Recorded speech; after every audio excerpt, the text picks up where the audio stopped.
버스 밑으로 던져버려? 버스 밑으로 깔아버리는 깔아버려.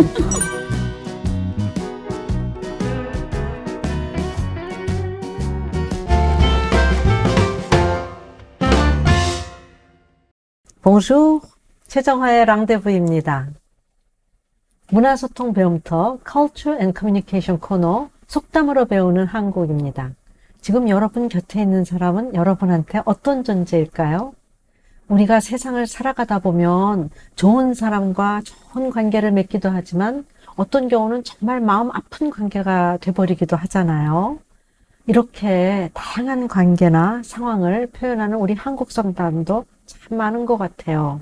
우리 속담으로 배우는 한국어를 통해서 이러한 여러 가지 표현들 한번 익혀볼까요? 소냐, 한국 속담에는 알고 있는 사람한테 배신을 당하거나, 그쵸? 이럴 때 믿는 도끼에 발등 찍힌다 이렇게 표현하잖아요. 영어로는 뭐라 그래요? 네, 정말 안타까운 얘기죠. 믿는 사람에게 당하는 건 정말 속이 상하는 일입니다. 이 또한 동서고금을 막론하고 늘 있어 왔던 인간 사회의 상황인 듯 합니다.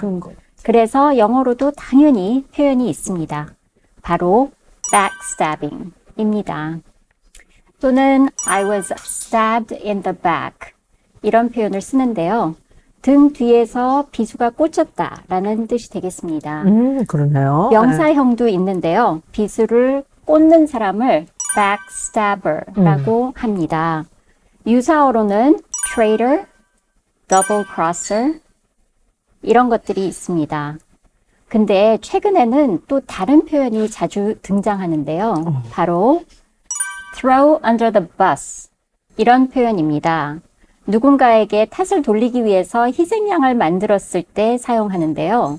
예컨대 희생양이 필요하다라고 할 때는 We need someone to throw under the bus. 이렇게 할 수 있고요. 나를 희생양으로 만드는 거니? 나에게 십자가를 지라는 거니? 이렇게 표현할 때는 Are you throwing me under the bus? 이렇게 얘기할 수도 있습니다. 그런데 한국어 표현을 더욱 살려서 직역을 하는 방법도 있습니다. 바로 It is the one you trust the most that betrays you.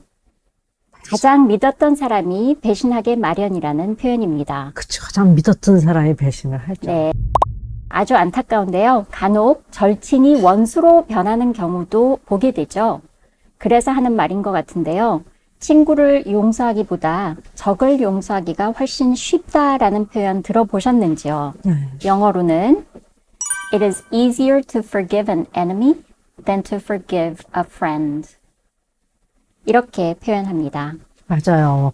가끔 진짜 친한 친구가 원수가 되기도 하고 정말 용서하기도 솔직히 쉽지 않은 게 우리 인간의 속성인 것 같아요. 네. 근데 문제는 원수는 또 제일 안 좋은 상황에서 만나잖아요. 그래서 우리 표현에 원수는 외나무다리에서 만난다. 정말 정말 저는 우리 조상들의 이 기지와 이 표현들 뭐라 그래요? 원수는 외나무다리에서 만난다? 예, 저도 이 한국어 표현이 너무도 절묘한 것 같아서 이런 표현은 반드시 직역을 해줘야 된다고 생각합니다. 그 다음에 해설도 붙여주곤 하는데요. 일단 직역을 해보겠습니다. You are likely to meet your enemy on a single log bridge. 이렇게 먼저 직역을 해주는데요. 그런데 외국 사람 입장에서 보면 이 표현을 제대로 이해하지 못할 것 같습니다. In other words. 그래서 해설을 붙여줘야 합니다만 In other words, 무슨 말이냐면 You meet your enemy in strange places. 바로 이상한 곳, 예상하지 못한 곳에서 적을 만난다라는 뜻이 되겠죠. 그리고 You face your enemy in the direst of situations. 그쵸. 가장 열악한 상황에서 적을 만나게 마련이다. 이런 표현이 되겠고요. 또 전혀 예상하지 못한 때에 적을 만날 수 있다. You meet your enemy when you least expect it. 이런 표현도 있고요. 그 다음에 준비가 가장 열악한 상황에서 적을 만난다. You meet your enemy when you're least prepared. 이렇게 표현할 수도 있습니다. 네, 이렇게 미묘한 차이를 갖춘 표현을 우리가 시의적절하게 사용을 하면 참 좋을 것 같아요. 근데 조금 전에 소녀가 한 얘기를 잘 들어보면은 아주 어려운 상황에서, 아주 열악한 상황에서 이런 표현이 있는데 이 표현을 우리 한국말로 하다 보면은 네. 궁여지책하죠. 아주 어려운 상황에 처했을 때 아주 우리가 또 좋은 해결책을 찾아낸다. 그런 네. 뜻이죠. 그래서 매우 어렵사리 짜낸 계획. 궁여지책은 한국말로 한 거고 영어로는요? 네. 궁여지책이라는 것도 뜻을 풀어보면은 궁지에 몰렸을 때 마지막 수단으로 내놓는 계획이라는 뜻입니다.